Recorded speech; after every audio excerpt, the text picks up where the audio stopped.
Hi. Let me put this down. Thank you for joining us once again here at the magnificent world of toys. What you just saw me doing was working on a head sculpt that I haven't messed around with for quite some time. That's one of the things I enjoy doing. One of my favorite hobbies is making custom action figures. This will be a segment on the magnificent world of toys where I will basically show what I'm working on. Maybe I'll do some how-tos. I'm still not 100% sure, because the interesting thing about doing this is that you kind of come up with your own techniques and your own way of doing things, and that may not exactly work for you. And what the last thing I would want is for you to try things my way and it doesn't work out for you. Let me show you some of the things that I've been working on and some of the things that I've completed. These are some of the projects. I've done a lot, but these are some of the ones that I'm more proud of as of late. So let's get to it.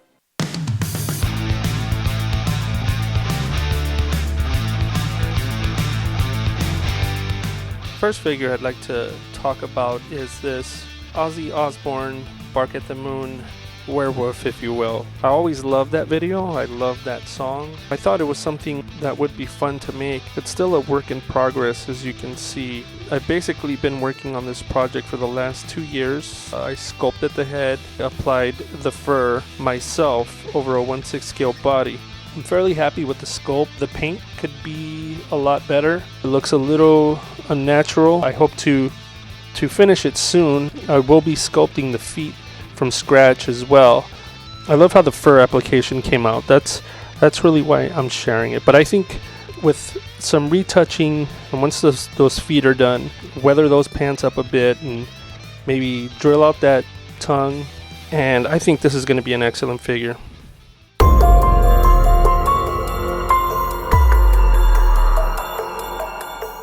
This is Rawhead Rex, for those of you who don't know, and I'm really pleased with the way he came out. Now, the reason this figure has not been completed is because I have not found a decent body for him in 1/6 scale.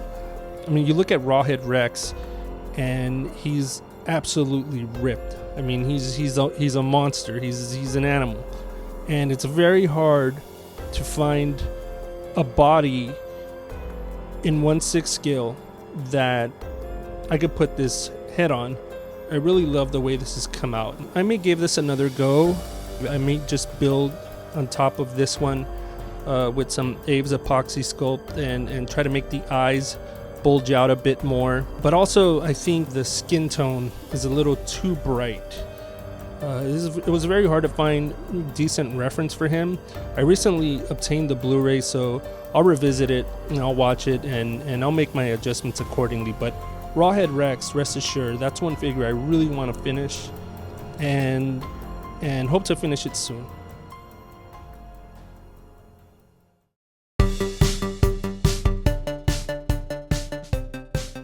This guy looks very much like our favorite Teenage Mutant Ninja Turtle villain, Rocksteady.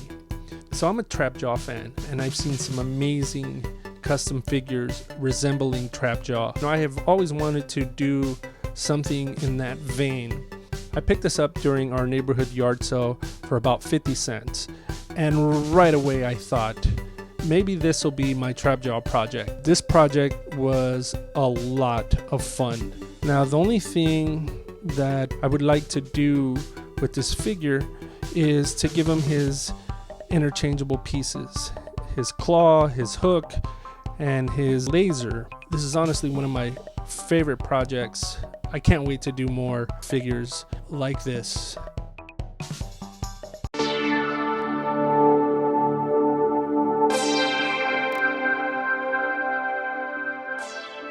This is a 1/6 scale Trapjaw. There's a lot of stuff going on with this figure. Of course, you'll notice he's a little bit on the leaner side. Part of the reason he's lean is because he's actually on a Mattel body. The body came from a 12-inch Ghostbuster figure, which I had an extra of yes, I do have a little bit of regrets that I didn't put him on a thicker or more muscular body, but what I wanted to do was to put him on a Mattel body in a way to serve as an homage to Mattel. There's just a lot of interesting components on here. One thing I really wanted this trap jaw to do was to be able to function like its 5-inch counterpart. I wanted the color and almost everything to be exact to what the original toy looked like. I drilled holes on the side of the head so that the jaw can articulate, and I also gave him interchangeable parts for his mechanical arm. I'm looking forward to making some more 1/6 scale Masters of the Universe action figures. I think they're going to pair up well with those 1/6 scale versions coming out from Mondo later this year.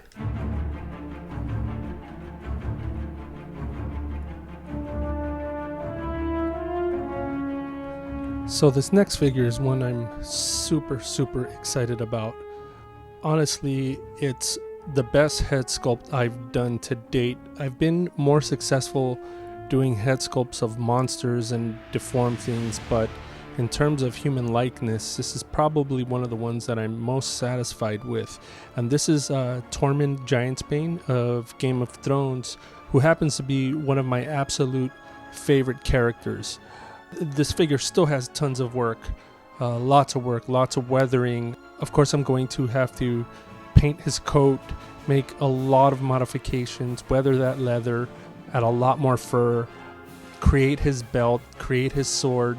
But this is a really fun project. And unlike most of my projects, I'm taking a lot of special care with this one because I really want it to come out well. But yes, Tormund Giantsbane was made using Chivant clay. He was a lot of fun to make, and he's one of my all-time favorite characters of Game of Thrones. I'm really rooting for him. I hope he lasts throughout the show. Here you see him with some friends, Mr. Sandor Clegane the Hound and Jon Snow. And I really can't wait to have this figure finished. I think he's going to be very great, and he's going to look very well next to these fellows.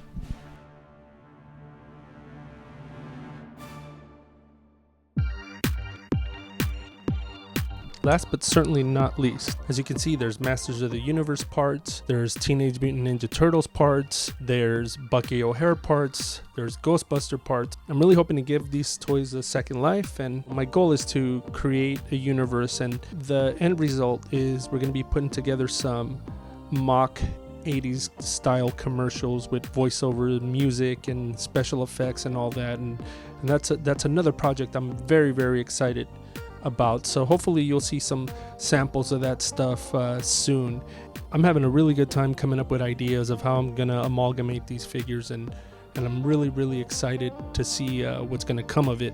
I'm gonna infuse some figures into some of these vehicles and basically let them take a life of their own. I also plan to modify this Snake Mountain and make it part of a playset, and I've got several ideas, and I think it's going to be really cool. Special thanks to Battle Cat Brian for basically collaborating with me on this project.